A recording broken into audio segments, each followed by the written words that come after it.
Voici Rick. Aujourd'hui, il est projeté 50 ans dans le passé, en Chine. Je l'ai installé dans un village paisible, au pied d'un immense barrage. Ici, tout le monde travaille au champ, et se plaint de la pluie, qui ne cesse de tomber depuis 3 jours. C'est le matin, et Rick aide son voisin à aller chercher de l'eau au ruisseau. Non loin de là, un homme nettoie du poisson. Quelqu'un prépare des nouilles, un autre fait sécher du linge sous un auvent suspendu à une longue perche en bambou.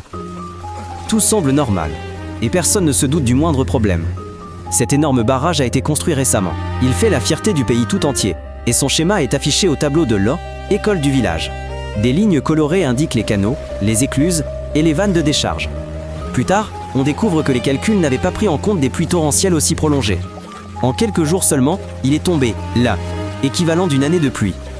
Rick a les pieds enfoncés dans la boue, le sol est détrempé et les rivières sont sorties de leur lit.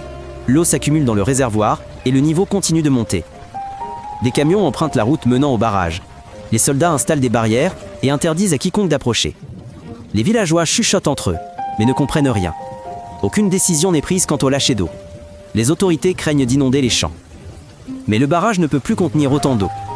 Du haut d'une montagne voisine, Rick constate que le barrage est presque plein. Certains emmènent leur bétail. D'autres font leurs bagages. Mais la plupart restent chez eux. Ils attendent et prient. En redescendant, Rick s'allonge sur un lit de camp sous l'abri et espère qu'au matin, tout sera comme avant. La déferlante commence de nuit dans un grondement strident. Tout tremble autour, et une vague gigantesque s'abat sur le village. La force du courant soulève Rick et le projette dans le vide. Il n'a même pas le temps de crier. Tout est trouble et collant. L'eau est comme un mur sale, et Rick suffoque sous la vase. Son corps tournoie, quelque chose le heurte au flanc, et il ne sait plus où est le haut. Avec difficulté, Rick remonte à la surface, haletant, l'air mêlé de boue. Des arbres, des objets du quotidien et des morceaux de toit flottent à proximité. Parmi eux, des corps, des vaches et des meubles. Le courant a tout emporté, tout ce qui se trouvait dans le village. Rick s'accroche à une planche, mais le courant est trop fort. Un peu plus tard, il trouve un morceau de toit et s'y hisse. Glissant, hérissé de clous, il lui déchire les mains, mais le maintient à flot. Rick a l'impression de ne pas se noyer, mais des débris dangereux flottent partout, et même le toit ne le sauve pas. À l'aube, Rick a déjà dépassé plusieurs villages, et réalise qu'ils ont tous disparu. L'eau l'entoure de toutes parts. Des cimes d'arbres et des toits émergent ici et là. Plus personne ne crie.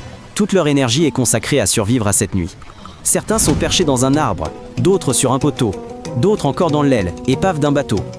Tous sont trempés, épuisés, immobilisés.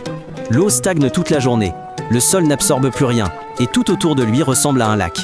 Rick boit l'eau de pluie qu'il recueille dans un couvercle de boîte de conserve. Il n'a rien à manger, et attend simplement les secours. De temps à autre, des carcasses de vaches flottent au gré du courant. Elles sont gonflées, empestent et attirent des nuées d'insectes. C'est le début d'une épidémie. Les gens essayent de détourner le regard, mais l'odeur persiste. Rick tente de nager, mais il est complètement perdu, les routes étant inondées. Il retourne aux décombres, en haillons et paniqué, se préparant à passer la nuit.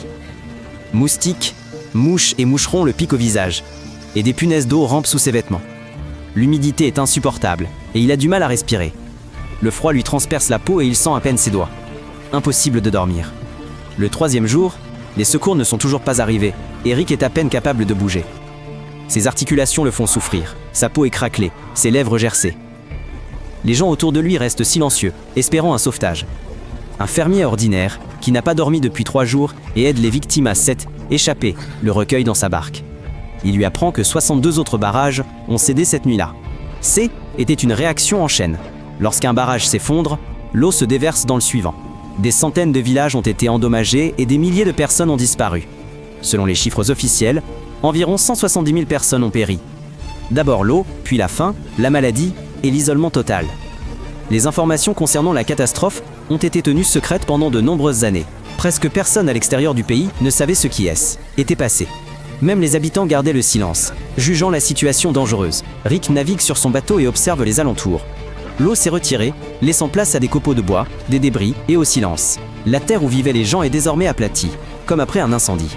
Il ne peut que se rappeler que l'eau est non seulement synonyme de vie, mais aussi de mort. Suivez-le.